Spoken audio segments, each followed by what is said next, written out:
At 3:41 a.m., the world split open. I'm talking a sound so raw, it rattled the bones right out of you, like the earth decided it was done holding secrets. When I hit the porch with my flashlight, what I saw was a nightmare sliding downhill. 30 feet of mountain, mud, and shattered rock rolling like some black tide, swallowing everything in its path. And right there, in the middle of it all, Sophia Williams' glass mansion, the so-called crown jewel of her luxury resort, just disappeared. 1 minute, her empire sparkled. The next, it was gone, buried under a mountain that never asked for any of this. But if you're thinking this was a freak accident, let me back up a sec. This disaster? It started months ago, the day Sophia, our self-declared HOA president, decided dynamite and ambition beat common sense and gravity. She ignored every warning, geological surveys, historic landslide maps, even my own voice telling her this mountain wasn't bedrock, it was a ticking bomb. She figured, hey, her vote could outmuscle geology. Well, that mountain wasn't impressed by titles, and it proved her wrong in the ugliest way possible.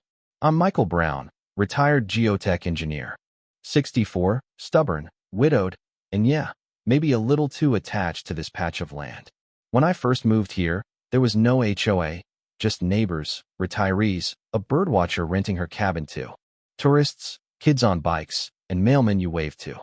The mountain out back wasn't just a view, it was company, juniper, fog, that little stream that snuck down into the valley. Peaceful, grounding, a place you could finally breathe. But quiet doesn't last, not when money starts sniffing around. 5 years in, someone decided we needed an HOA to manage trash and preserve value. Seemed harmless until Sophia blew in, blonde, always dressed like she was headed to a fundraiser, voice that made you sit up straight.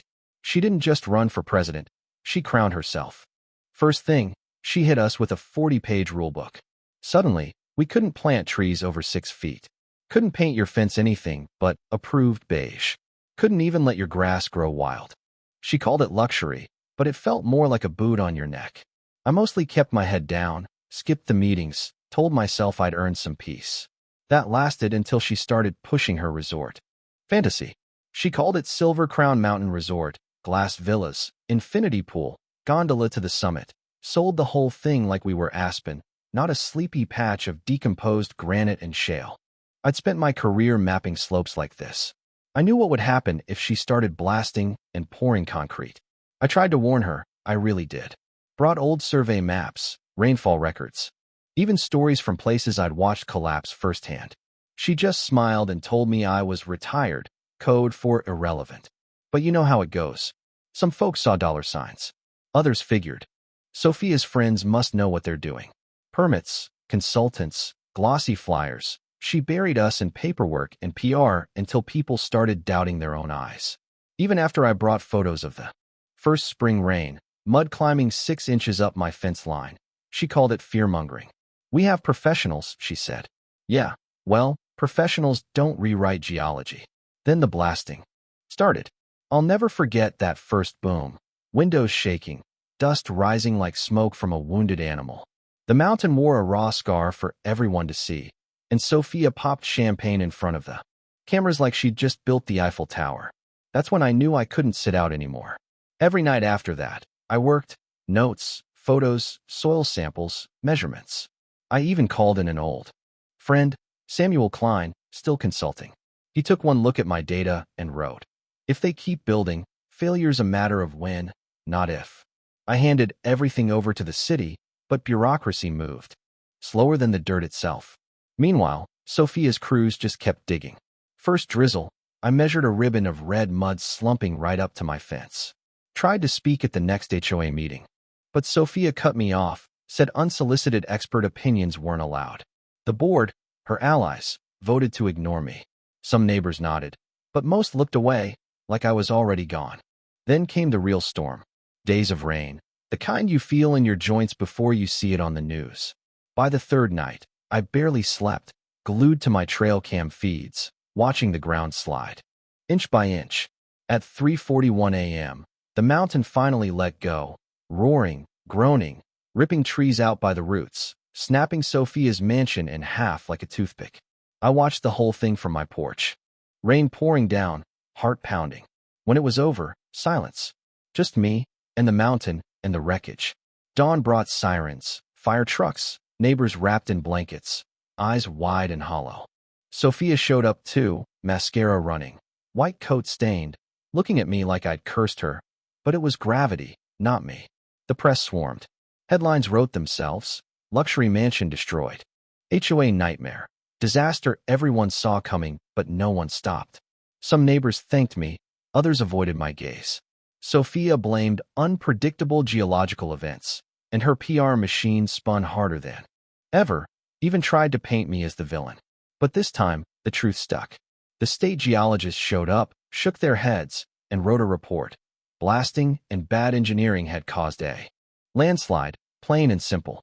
Her empire crumbled, investors bailed, board members resigned, and finally, with a recall vote, Sophia was out. For weeks, she lurked around the neighborhood, meeting with lawyers, hinting at lawsuits, but her grip was broken. The new board, Rosa, Tom, and a few of us battered survivors, didn't try to rebuild. Instead, we stopped all development, turned the ruined slope into a preserve. Volunteers, college kids, even some folks who used to back Sophia, we all planted grasses, laid erosion mats, tried to coax the mountain back to life. It wasn't healing, not really, but it was hope. One morning, Sophia came back, just her, no cameras, muddy boots, and a tired face. She handed me a stone she'd found after the slide, dark, teardrop-shaped. I kept it to remind myself, she said, voice small. She apologized, not to me, but to the mountain, and left without another word. I left the stone on a bench at the overlook. Sometimes, penance is just learning to listen. Now, every year, we gather for a day of planting and remembering. We built a little plaque, nothing fancy, at the spot where Sophia's mansion once stood. Kids ask if I saved the mountain. I tell them, the mountain saved itself. I just refuse to look away. That's the truth about land, about people, about power. Sooner or later, if you ignore the warnings, the ground will speak, and when it does, you'd better hope someone's listening. Let me ask you, have you ever had to stand your ground when everyone told you to sit down? Share your story in the comments. And if you believe in listening before the ground roars, stick around. There's always another chapter waiting to be told that you'd think after a disaster like that, folks would band together, right? In the days right after the landslide, that's sort of what happened, at least on the surface. We had neighborhood meetings, everyone crowded into my living room or huddled on back porches, sipping weak coffee, voices low, eyes darting toward the mountain every time thunder grumbled in the distance. The official story, spun by Sophia's replacement and the HOA board, was that Silver Crown would recover, insurance would cover losses, and we'd all be better than before. But even I knew insurance doesn't cover arrogance, and some scars never heal. The real work started once the media lost interest. It was quiet chaos, you know? Rose's kitchen was condemned, cracked slab, twisted beams, the whole 9 yards. Tom's foundation was buckled so bad. He had to jack up half his house just to keep the doorframe square. Me? I spent more time documenting cracks than sleeping, still half expecting someone to accuse me of sabotage every time I measured a new fissure in the yard.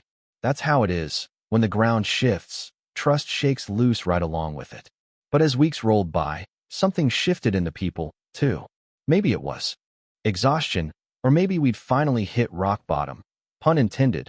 But the anger, the lawsuits, the social media blame games started to burn out. I'd see folks outside again, not just to complain, but planting native grasses or hauling brush off the slope, real hands dirty stuff. Tom's kids set up a lemonade stand for the volunteers, and Rosa organized a weekend cookout, just so nobody had to eat another sad microwave meal surrounded by disaster. Even Sophia faded into the background.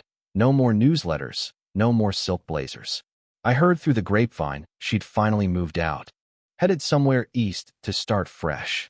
I can't say I missed her, but I didn't hate her either.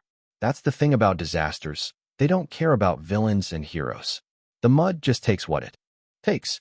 We got help from the university downstate. A group of grad students showed up, boots muddy, measuring gear in tow, eager to turn our tragedy into a case study. Some of the neighbors grumbled. But honestly, it was a relief. The students listened in a way no county official ever had. They taught us how to read the slope, how to spot new seeps and measure soil creep with nothing but a stick and some fishing line. It was humbling and, in a weird way, hopeful. The mountain was still raw, but it wasn't angry anymore, just wounded and waiting for a little care. One afternoon, as I was walking the ridge with one of the students, his name was Jalen, sharp kid, reminded me of my own son at that age. He stopped, knelt in the grass, and said, "You ever think about how long it takes for land to forget?" I didn't answer right away, because I knew the truth, and so did he. Some things never get forgotten. They just get covered over, year by year, root by root, memory by memory. As spring pushed into summer, things started to green up. The scars were still there, raw earth, like a warning carved into the hill, but wildflowers found their way back. Deer crept along the edges again, and at dusk, you could almost pretend nothing bad had ever happened here. Almost. But peace is a tricky thing. Just when you start to believe in it, life has a way of rattling the window panes. About 3 months after the landslide, county officials called a town hall. This time, not about lawsuits or permits, but about community rebuilding. I showed up, not out of hope, but duty. You know what I mean? If you let politicians run the show, they'll pave over your story before you even get a chance to finish it. That night, the old community center buzzed with nervous energy. County reps in pressed shirts, engineers in crisp khakis, even a couple of out-of-town investors sniffing around, wondering if there was still money to be made off the wreckage. They asked about rebuilding the resort, new earthquake-proof designs, eco-friendly this, state-of-the-art that. They dangled jobs, healing the tax base. The whole song and dance. I stood up, shaking a little, not from nerves but from just plain being tired of the same script. I said, "You can pour all the concrete you want, but you can't outvote the land. We tried that once." The mountain wrote its answer in mud. Some folks clapped. Others stared at their shoes. The investors scribbled in their little notebooks, then slipped out before the meeting even ended. Afterward, Rosa caught me in the parking lot, thanked me for holding the line, and Tom joked about nominating me for mayor, which made me laugh for the first time in months. But the truth is, nobody wants a leader when the ground's this shaky. What they need is a neighbor. Someone who'll grab a shovel, check a foundation, or just listen when the storms start up again. By autumn, we'd settled into a rhythm. Work, watch, hope. Sometimes, late at night, I'd walk up to the overlook where Sophia's mansion used to stand. The stone she left me was still there, now weathered smooth by rain and sun. I'd sit beside it, listening to the wind, feeling the mountain breathe under my boots. And for the first time since everything went sideways, I felt not safe. Exactly, but steady. Like maybe, just maybe, we'd finally learn to listen. But if there's one thing I know for sure, it's that the land never really forgets. It holds grudges, but it also holds hope. It teaches you if you let it. So now I ask, what's the hardest lesson your own patch of ground ever taught you? Share it below. And if you want more stories about folks who refuse to look away, stick around. Because this mountain's not done, and neither am I.